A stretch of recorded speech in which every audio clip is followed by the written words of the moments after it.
So it's 1 a.m. and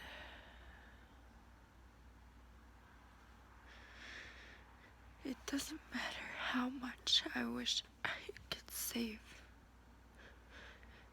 the one I love.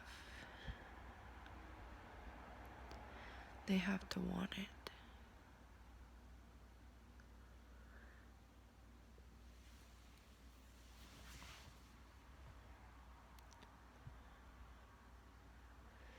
If they wronged you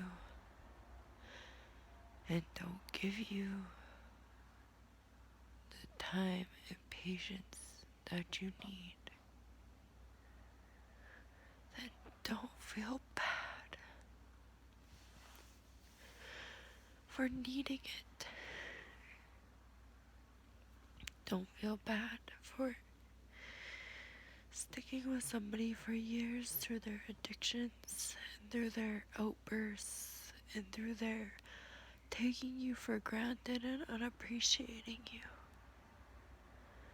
And finally saying,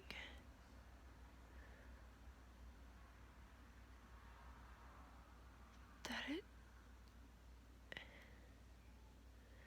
you just need a moment to breathe.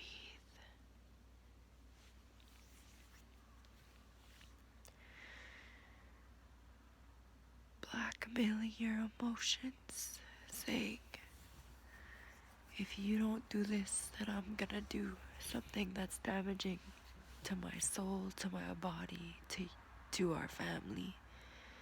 That's not okay.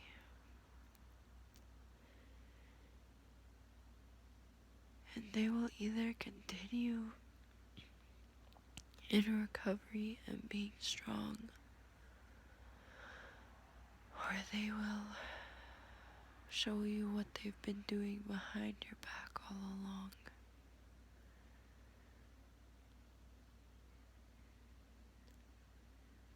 They take your exact words and fire them back at you. They take your wisdom and claim it as their own.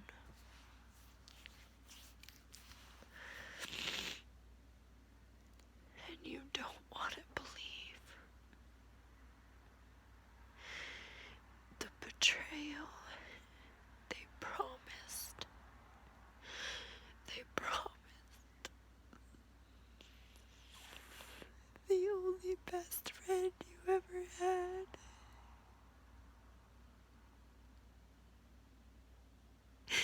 Didn't love you the way you loved them.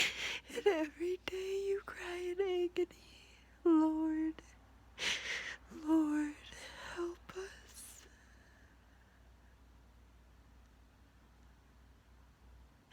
This world's going to crap, utter crap, and all you can think about is how it would be a little better if your best friend would just act right and be there for you. But God is with you even if you're sad.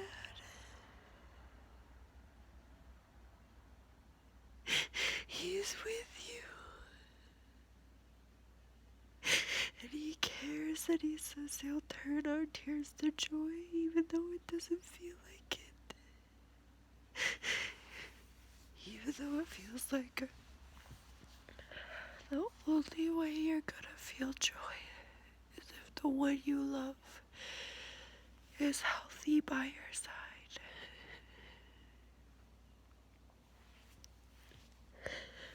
I can't tell you why. And I know it hurts. But believe that you are loved.